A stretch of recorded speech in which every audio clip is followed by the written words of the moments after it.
This is interesting video as I'm recording it for the Commanders because you're coming off a loss, right? And now we have a big injury to report. But at the same time, I think there's still hope in this, and it just proves that maybe this new front office brass actually knows what they're talking about, all right? Whether it's Peters, whether it's Quinn, whatever that looks like, maybe this is actually a well-run organization because, yeah, you experience a big injury, but there's pieces in place that will hopefully help it as well. So let's first get to the injury.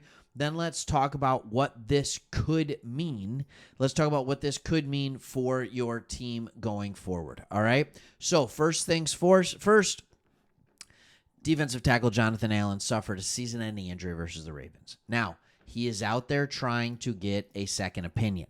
He's trying to get a second opinion, but he's going to be out. That is what it is. And by the way, the most common injury this year seems to be the pec, all right, especially amongst defense and offensive linemen. There's two different types of pectoral injuries. There's the more significant one, which puts you out for the entire year, all right? That seems to be the one it has. Then there's the less significant one, which keeps you out for anywhere from 2 to 6 weeks. That's probably why he's going for the second opinion. But based on the way he's played the last couple of years, you don't want him at less than full strength. Look, we've talked about it on this channel before. We're Lions fans. We make no bones about it, but we love talking Commanders football. We love talking NFL football and those teams that are often ignored by the national media. And here's the deal. We just had this. Frank Ragnow got a pec injury, and he was back after missing 1 week. Now, we had a bye week, so that helped. So he actually was only out for 2 weeks. I don't think that's the case here. I don't think that's the case. But there is hope for this team. So what we're going to do in the rest of this video is we're going to talk about how do you replace Jonathan Allen. That's what we want to talk about. And then we are going to talk about why there's still some really good takeaways from the game where you lost, but that's okay. There was still some really good takeaways from that loss. And no, there's no such thing as a moral victory. I understand that. All right, but there's some takeaways, the fact that you actually played well in it. All right, so let's look at Jonathan Allen. This is what he has done this year. He has had 2 sacks, great, 14 tackles solo, all right? His run defense has been extremely poor, and I'm sure all of you have felt that, all right? Here's the truth. He hasn't been good like that, like he was early on in his career for quite some time. All right, if you look at and if you believe in PFF, which what PFF does is it gives a score off every play. They have people look at the film, they try and determine what the response should have been or what the responsibility was and how well the player executed that responsibility and give them a grade. I think it's 0 to 5. All right, what you can see is, all right, Jonathan Allen, toward the end of his rookie contract and into his new contract that he's playing on now, we'll get into this contract in a minute, all right, was one of the best defensive tackles in football, consistently a top 20, peaking in 2021. All right, now, with that being said, all right, contract year, all that good stuff. With that being said, the last 2 years have not been good. They have gone downhill significantly on this guy, and I think you're seeing it. Like, I've seen it. He doesn't make his presence known in a way that he used to make his presence known. In fact, when you look at who has been the best interior defender consistently over the last few years, I think most of you would agree it's been Daron Payne. All right, it's been Daron Payne. And, man, oh, man, does this team love themselves some Alabama interior defensive tackles. All right, so he is the big man. Now, again, he hasn't been, like, phenomenal this year, but he's actually been just fine. Daron Payne has never been a guy who's going to pop off numbers-wise, but he is a consistent presence on the inside. You still have him. So who does this open the door for is the question if he's out.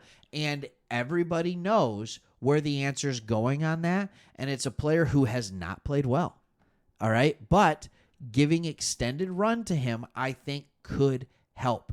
We knew what he was. I think there was the shoulder thing coming out. I think that's why he dropped into the second round.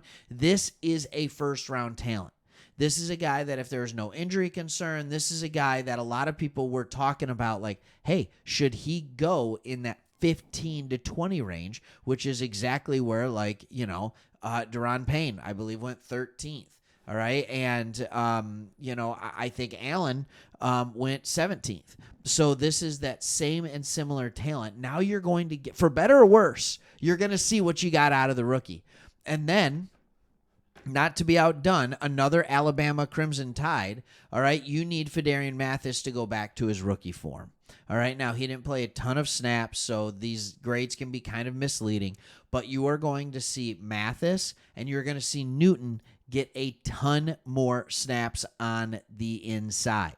You're going to see a lot more of it. I wouldn't be super surprised if you see Sheldon Day get some for a little while, just because there's experience and things like that as well. So here's what I want to talk about now. I want to move it to a little bit of a different thing, because now I believe you have a difficult decision to make with Jonathan Allen.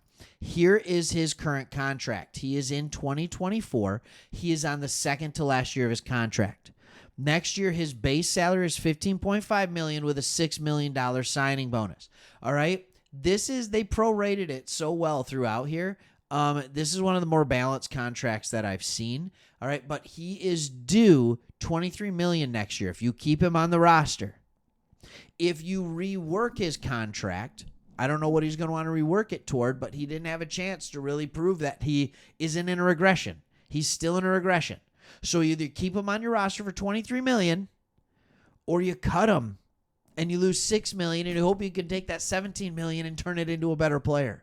Like, that is what we're looking at. He is being paid $23 million next year. That is like a top 10 defensive tackle. This is not a guy who has played like a top 10 defensive tackle for 2 years now. So the question is, what do you want to do with it? That's the question you have to ask yourself.